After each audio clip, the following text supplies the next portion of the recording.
Então, vamos estudar hoje o livro Jung e o Tarô. É o título do livro. Foi escrito pela Sally Nichols, é a autora do livro. Jung é onde eu estou querendo entrar mais para frente. A gente vai começar com a carta do louco, porque ela é a carta da capa do livro. Eu não tenho livro, mas a capa do livro é com a carta do louco. Depois a gente lê alguma coisa sobre ela. É importante esse livro, por quê? Porque ele vai me direcionar para onde eu quero ir, que é a questão da psicologia. Mais para frente. O Jung, Carl Gustav Jung, ele é pai da psicologia analítica, do que se chama psicologia analítica. E daí vem o conceito de individuação, e as ideias também que tomaram muita força, e a gente ouve, né, muito, e cada vez mais até arquétipo, inconsciente, coletivo, complexo, sincronicidade, é tudo Jung. Então é importante ler e conhecer o Jung. Né? Às vezes a pessoa até não conhece, às vezes nem sabe, mas está trabalhando com conceitos que ele criou.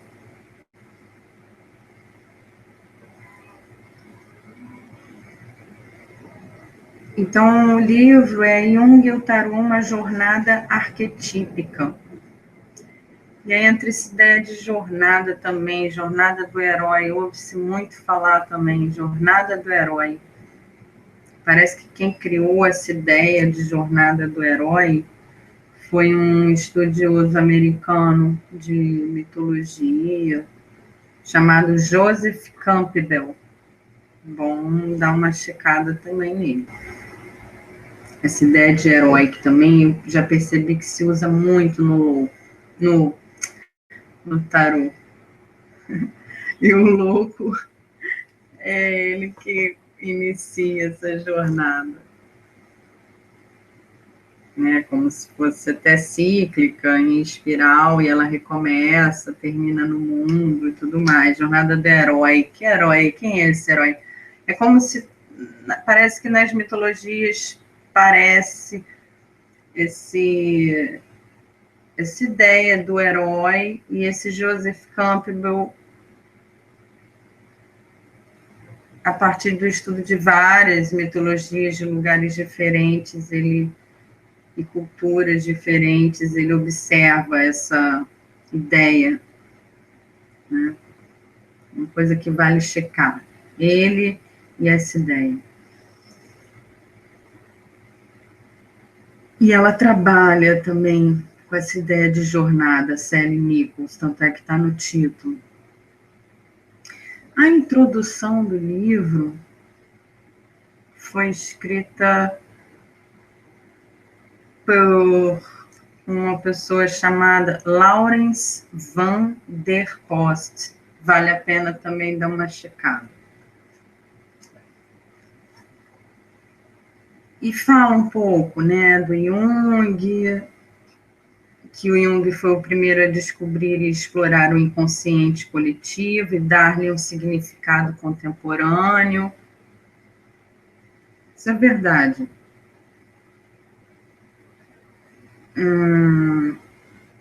E a questão do paradoxo entre o inconsciente e o consciente, porque os dois existem num estado profundo de interdependência recíproca, e o bem-estar de um é impossível sem o bem-estar de outro. Então, pelo menos esse Van der Post falando do Jung, né, quebra um pouco aquela ideia de competição entre consciente e inconsciente. Né? Os dois são interdependentes. que o Jung provou que a consciência não é apenas um processo racional,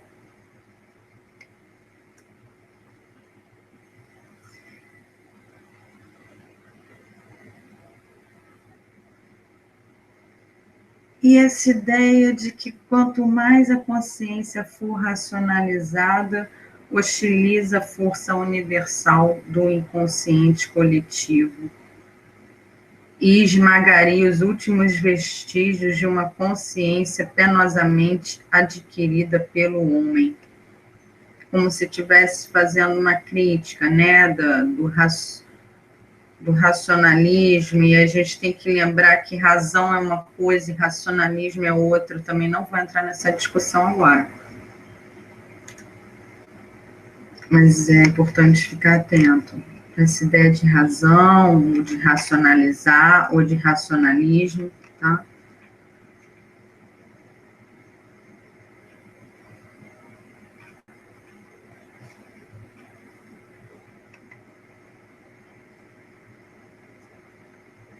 E aí a busca pelas todas as formas não racionais de percepção para acessar esse inconsciente ou esse aumento da consciência do inconsciente.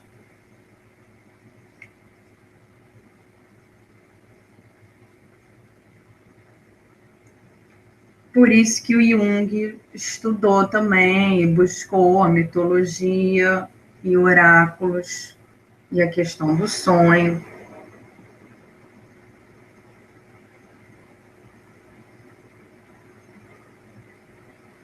E o tarô seria um desses oráculos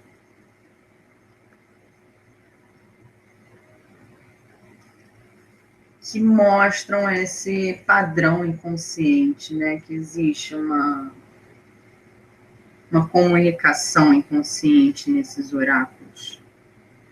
Como se fosse ampliar as percepções humanas. E não é mentira, não. A introdução fala um pouquinho, em geral, assim, sobre o Jung, através da visão desse Van der Post. E aí começa o livro, né? Introdução ao tarô. Né? A Sally Nichols, né? Como ela é mais recente, né? Um livro, entre aspas, novo.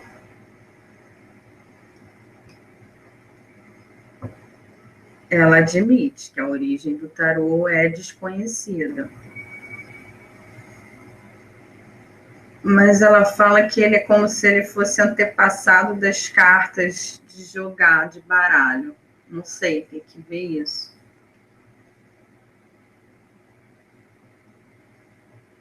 E que viajar pelas cartas do tarô é viajar nas nossas próprias profundezas, né? Então, a questão do inconsciente. E como o inconsciente é um objeto de estudo dessa parte, psicologia, psiquiatria, né? Toda essa parte que trabalha com a mente,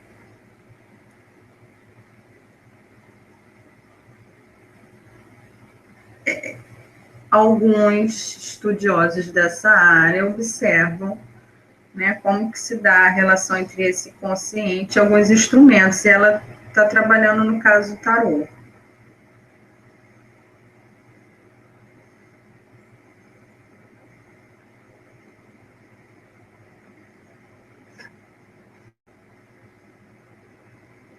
Aí ela cita que o cavaleiro, a carta do cavaleiro que tem no tarô, nos naipes menores, não tem nas cartas de baralho de naipe, que isso pode indicar a falta das qualidades de sinceridade, cortesia e coragem na nossa psicologia atual. É legal para pensar, mas vale um estudo sobre isso, né? Ou seja, é a psicologia tentando falar, né? Fazendo a relação do tarô e com o comportamento humano. o livro dela, ela se propõe a trabalhar com o tarô de Marsella e os 22, ela chama de trunfos também. Vai ser o ponto central. As 22 cartas, os arcanos maiores. Vem com aquela ideia também que o tarô é como se fosse um livro mudo. Legal ver essa ideia também de livro mudo. Admite, né, e chama de teorias fantasiosas sobre o tarô, né, fantasias sobre o tarô, que pertence a fases secretas da iniciação no culto egípcio esotérico, então é como se ela estivesse descartando essa possibilidade. Origem europeia ocidental, também está descartando.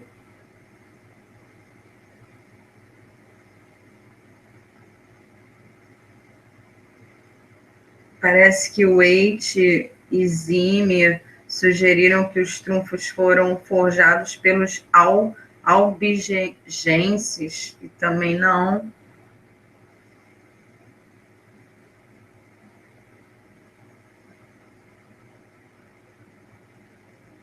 Que os trunfos são de origem esotérica com X, adaptações de ilustrações de um livro de sonetos de Petrarca a Laura, que é um livro Triunfe, é o nome do livro. Que cada personagem combate e vence o seu predecessor. Esses sonetos de Petrarca eram encenados e desfilados em torno dos pátios do castelo em carros decorativos. Interessante, são os sonetos de Petrarca.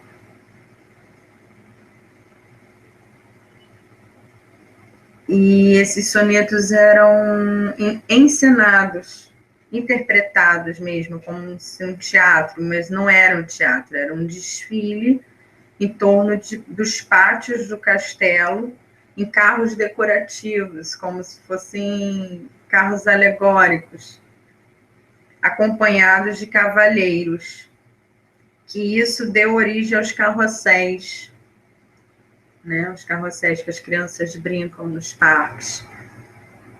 Interessante esse dado, essa ideia, né? Mas que não, o tarô não veio daí.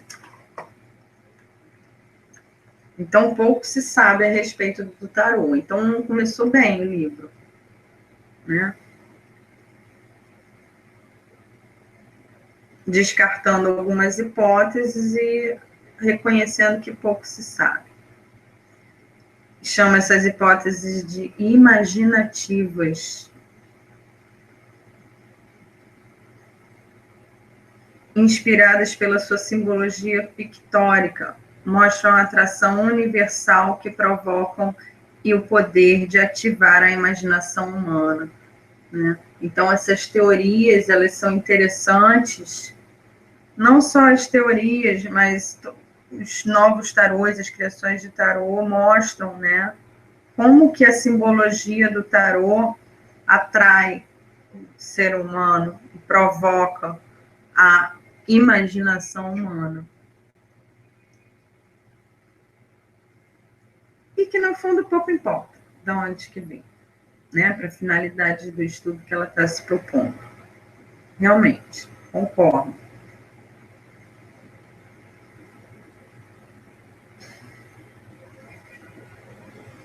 Mas que alguma emoção humana real e transformadora deve ter dado origem a essas imagens. É o que a gente pode saber. Né? Foi criado por seres humanos. Concebidas no mais profundo das entranhas da experiência humana, da psique humana. E aí entra a questão da psicologia, né? Então, quem criou isso, seja lá quem for, como for, quando for, né, estava ligado, né, nessa questão da experiência humana e não só da experiência humana, mas da psique humana.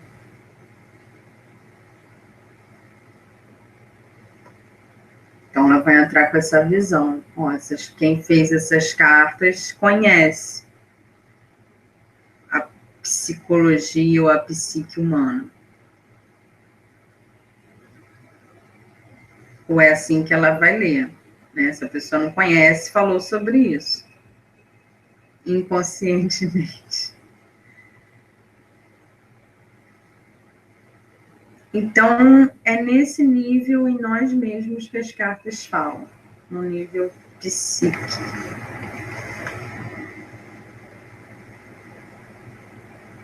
Né? Um meio de entrar em contato com o nível da psique.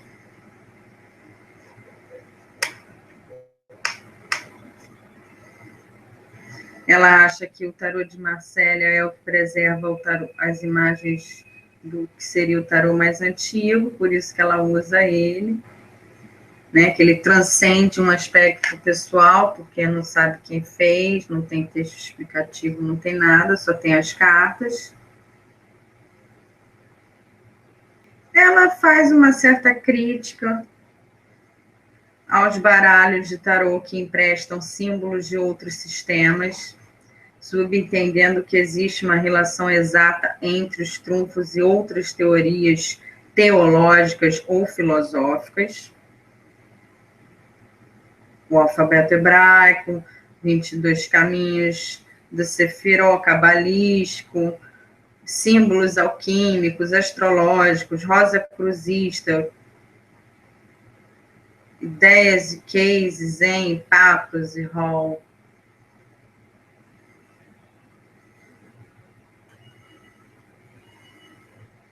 Voltando à questão da comunicação com a psique, a camada profunda da psique não é consciente. Suas imagens não surgem do nosso intelecto ordenado e não se apresentam de maneira lógica. E aí, né, entraria uma baita de uma discussão. É uma ideia central que a gente vai retomar no futuro.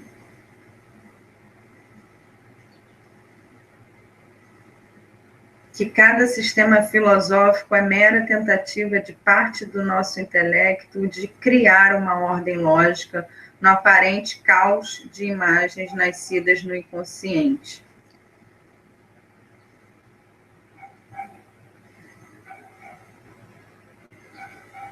E que esse livro não vai fazer isso. Complicado, também não vou nem discutir isso. Ela vai tentar fazer como talvez faria Jung. Vai pegar esse material simbólico, que são as cartas, esses símbolos, e vai tentar amplificá-los por analogia, deixando o sentido final do símbolo livre e sem limites. Algo também que se tem que se discutir. Diferença entre o símbolo e sinal, pensar sobre isso.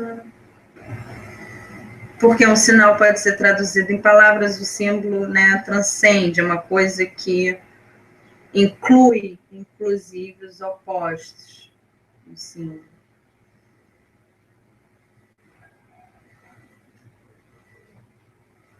E que as figuras dos trunfos do tarô contam uma história simbólica, assim como os sonhos diurnos e noturnos. É interessante também, porque vem essa ideia, né, de querer problematizar, e é importante problematizar o consciente, o racional, a lógica e tudo mais, né?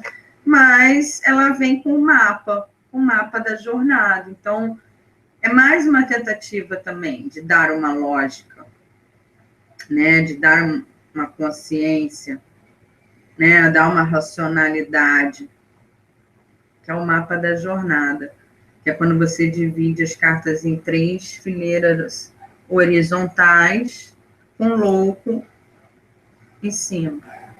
Então, cada 7 cartas vai ser um caminho dessa jornada.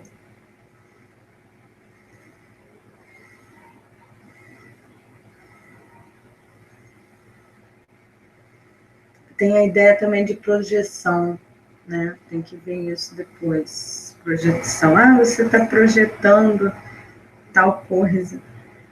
É do Jung também. Ou pelo menos ele trabalhou muito isso, né? Tem que beber lá no Jung, essa ideia de projeção.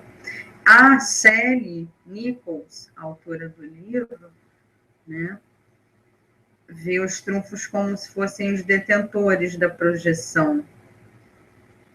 Ganchos para apressar a imaginação. Que psicologicamente projeção é um processo inconsciente, autônomo, como se o inconsciente tivesse uma certa autonomia. Quando vemos nos outros aquilo que na verdade é nosso, algum drama sepultado em nossas profundezas. A projeção não é proposital, é como age a psique. São imagens que atiramos na realidade exterior como reflexos de espelho da nossa realidade interior. É bom ver isso também, aquela ideia, o que você vê no outro é o que você tem, na verdade, em você. Tudo é espelho. Pensar sobre isso, aprofundo isso, hein?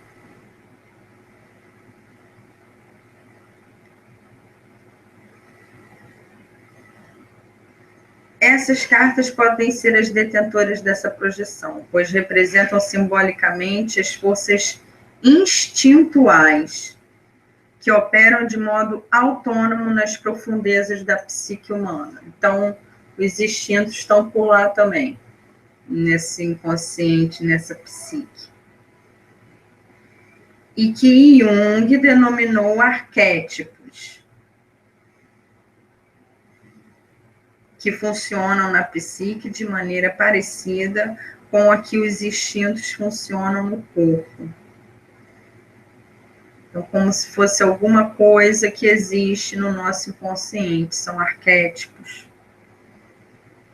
Não podemos ver esta força arquetípica, assim como não podemos ver os instintos, mas experimentamos em sonhos, visões, pensamentos, onde aparecem como imagens, que varia de cultura para cultura ou de pessoa para pessoa, mas o caráter essencial é universal. Então, assim, é um assunto complexo esse, que não é nem a ideia do livro, mas como ela está pegando o livro, já joga de cara, Jung e o tarô traz um pouco do Jung. Por isso, não adianta ler Jung e o tarô escrito pela Sally Nichols e achar que leu Jung. Não. Conheceu Carl Gustav Jung, quem é, por quê, etc. A gente talvez vai ver isso mais para frente.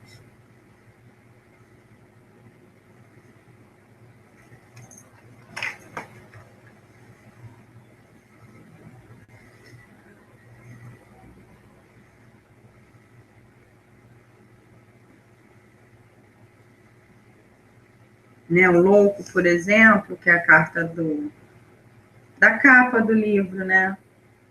Desse nosso livro de estudo de agora. Ele fica em cima, lá nas 3 fileiras, ele fica em cima. Você arrumar o tarô do jeito que a Sally está propondo fazer a leitura da jornada, ele fica em cima sozinho. Na verdade, né, o louco tem um movimento. E as 3 fileiras, com o resto dos 21 arcanos maiores embaixo do louco, fixas. Então, ele não tem uma posição fixa. perambula na fileira superior, olhando do alto para as outras cartas. E o personagem representa um aspecto inconsciente de nós mesmos, que o próprio louco representa um aspecto inconsciente de nós. E cada um tem uma reação diferente diante do louco. Tem gente que pode gostar, tem gente que pode ter asco, né? Então, nos defrontamos com um arquétipo. Causa desordem emocional, mas também reflexão, ou até negação. Mas quando encontramos o louco novamente, ou seja, você vai encontrar o louco, independente de como você reagir com ele, não importa. Mas quando você encontrar com ele novamente, você já vai ter uma reação diferente com ele.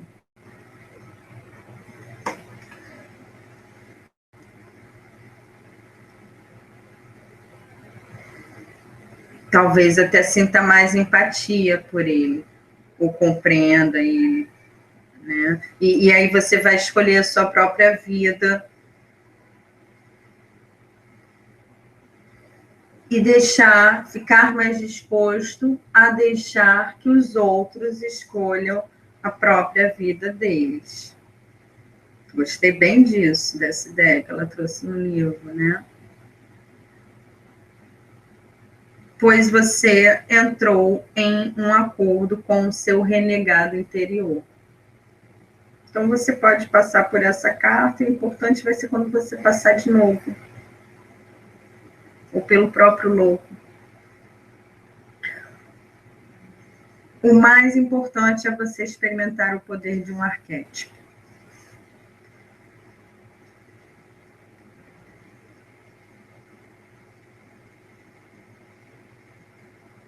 Né? Então, o louco vai causar o quê? Uma reação, uma desordem emocional, daí um autoexame, uma reflexão em outras possibilidades e uma escolha mais consciente.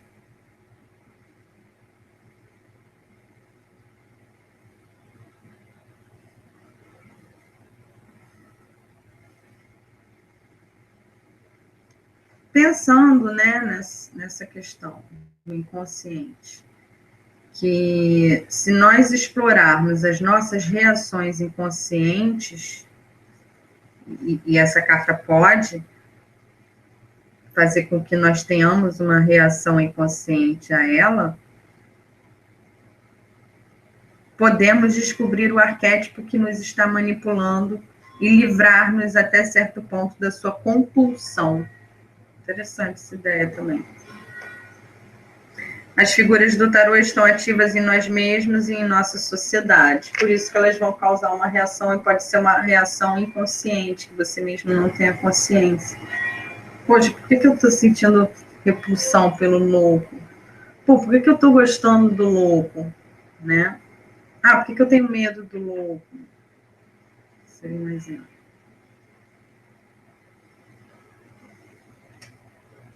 E aí ela vai fazer a leitura assim, com essa lógica, né? A primeira fileira, 7 cartas, 7 trunfos, né? É a fileira superior, aí começa com o mago. Ela traz uma visão geral das cartas. Acho que eu vou falar um pouco sobre elas, para dar essa ideia do Jung, acompanhando.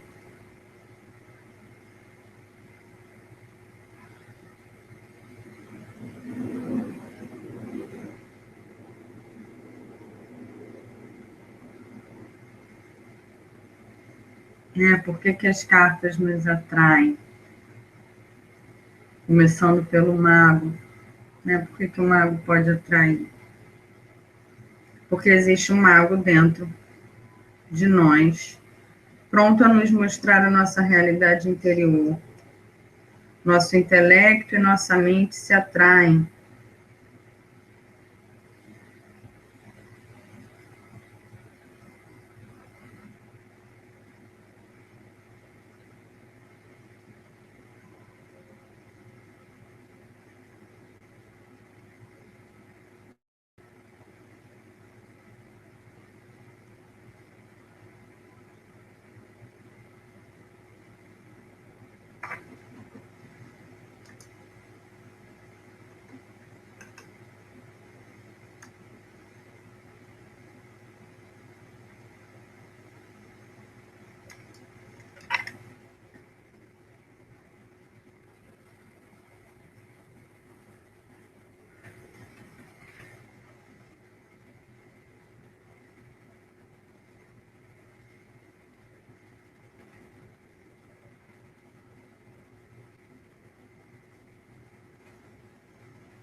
Vamos lá.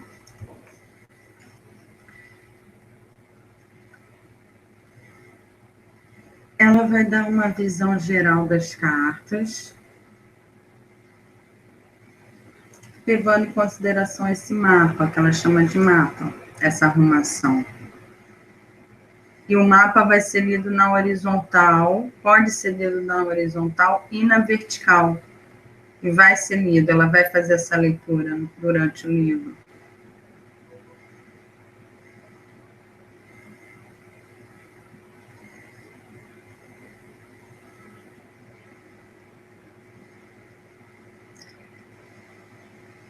E que isso é uma forma de autocompreensão.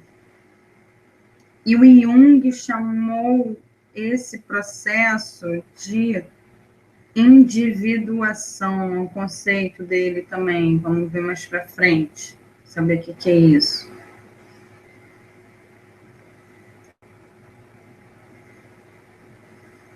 Então, é como se você se confrontasse com cada arquétipo e se liberasse relativamente da compulsão daquele arquétipo.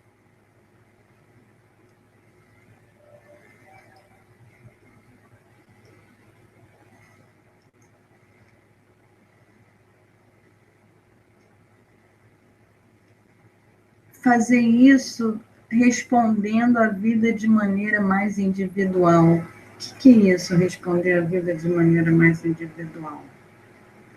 Né? Tem a ver com esse conceito dele. Difícil, tem que ver e pensar sobre isso. Não vamos fazer isso agora também, não. Mas é um ponto a se questionar. Que o comportamento, nosso comportamento é determinado por forças invisíveis, padrões que atravessam gerações. A autopercepção permite fazer as escolhas diferentes da multidão e de expressar-se de um jeito só seu. Putz, complicado também. Estudo pesado isso, hein? Não sair repetindo isso por aí. O que significa isso?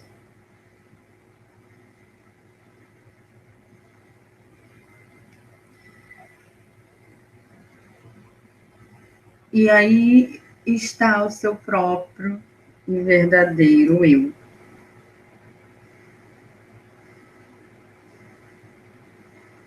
Para aí sim você examinar costumes sociais e ideias correntes e poder decidir adotá-las ou não.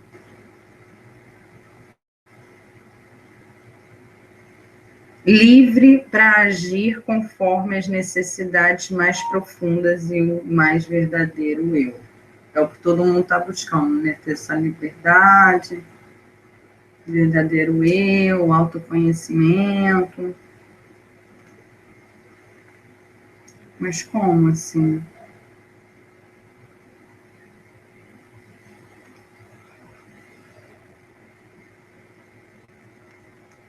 Ver isso no Jung.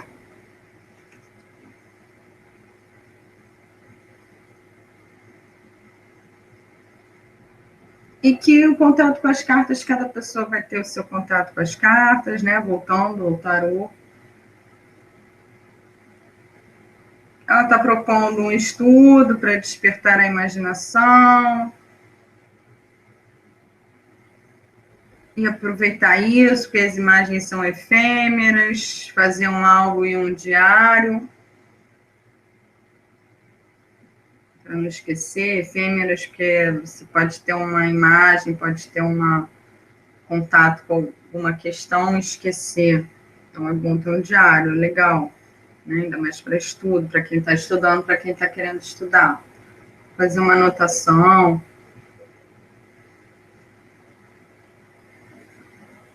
E aí ela propõe de jogar com as cartas viradas para cima e tirar as primeiras impressões sem censura. Você olhar para as cartas, tipo, eu não conheço tarô, vou lá, cartas, não conheço tarô, vou, abro as cartas viradas para cima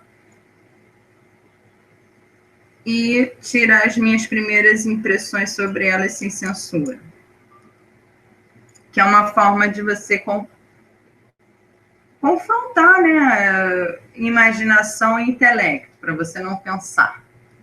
Isso vai te dar abertura para imaginar, né? De novo, aquela dicotomia, né, que se cria, aquela dualidade que se cria entre intelecto e imaginação, ou razão e imaginação. Para colorir cartas, dar margem à imaginação.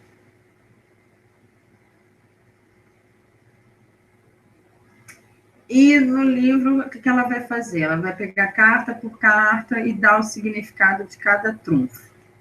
Ela chama de trunfo. Vai falar sobre mitologia, vai falar sobre literatura, vai falar sobre drama e vai falar sobre quadros, né? Artes pictóricas. Então, vai ter bastante citação de bastante referências, tanto mitológicas quanto referências artísticas. Né? E vai trabalhar as cartas enquanto símbolos. E procurarmos nossos eus não descobertos.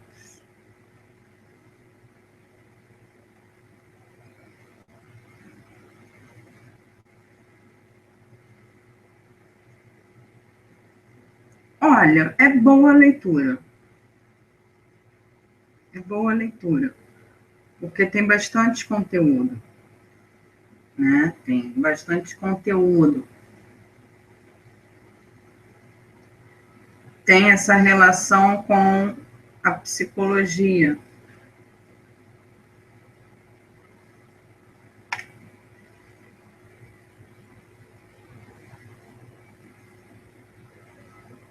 E essa jornada, que é a jornada do louco, é a jornada para tal da ideia de individuação do e um. Então, vamos discutir isso no futuro.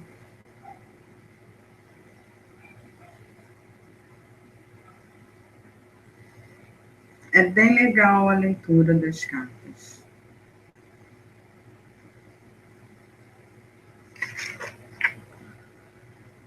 Traz bastante referência.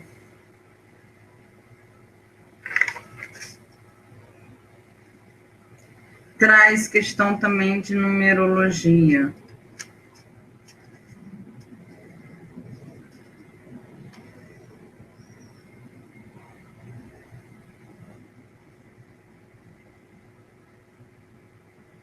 Fala sobre os diferentes baralhos. Jung definiu o ego como centro da consciência. Então, aquilo que a gente chama de ego, como que essas ideias todas caem, né, no senso comum mesmo, no dia a dia, né? Seu egoísta, vem de ego. A gente usa muito essas palavras. Então, o ego é o centro da consciência e o eu é o centro da psique. Então, ego e eu são coisas diferentes.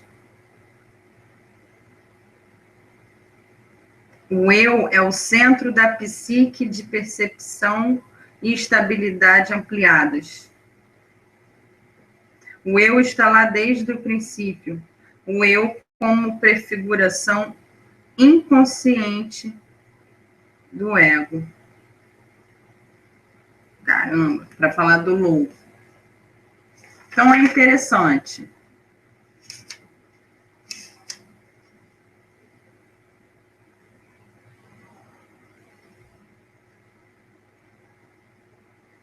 É uma leitura junguiana do tarô. E que está praticamente incorporado já no inconsciente. O próprio Jung entrou no inconsciente coletivo, né?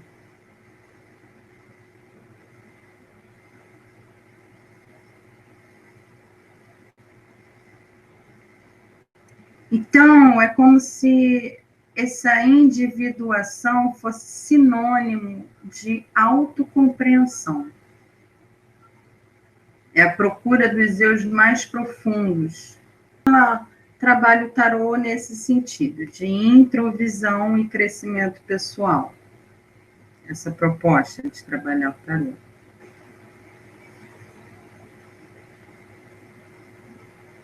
Sobre a cartomancia, ela vê, né, as cartas como imagens simbólicas de forças arquetípicas que operam em todos os aspectos da vida em várias ocasiões. Então, qualquer técnica que expanda a autocompreensão no presente terá profundas implicações para o futuro. Há um encontro iluminador com o inconsciente.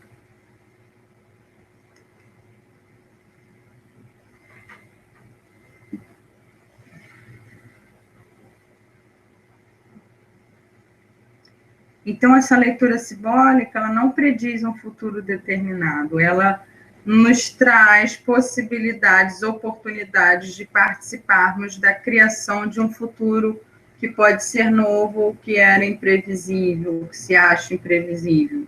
Né? Essa conversa que o tarô faz conosco.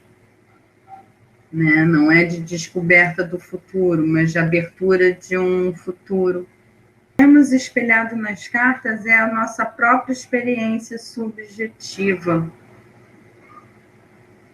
A nossa imagem das coisas baseadas em nossa reação a experiências passadas que tivemos com ela. Portanto, podemos modificarmos, podemos alterar nossas imagens a respeito de outros e influímos na atitude deles para conosco. Observar o que na carta se encontra dentro de nós mesmos. Se aproximar das cartas simbolicamente e não literalmente.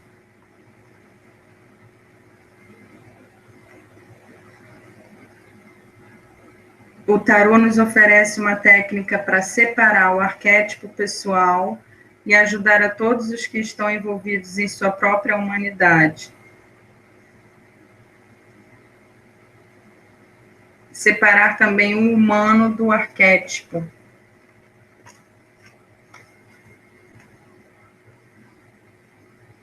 Isso vai mudar e aprofundar o olhar sobre as cartas.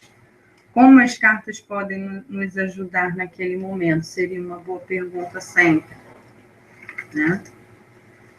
Então, ela não está trabalhando com a ideia de adivinhação, está trabalhando com a ideia de inconsciente, de eu, busca do eu, jornada do herói, autocompreensão, individuação. Dramatizar a situação apresentada pelo tarô. Jornada para não nos colocarmos como vítimas das circunstâncias, estabelecendo contato com o Salvador interior. Por isso que eu trabalho com essa ideia de herói. Também deve ser discutida. E busca, né, jornada do herói.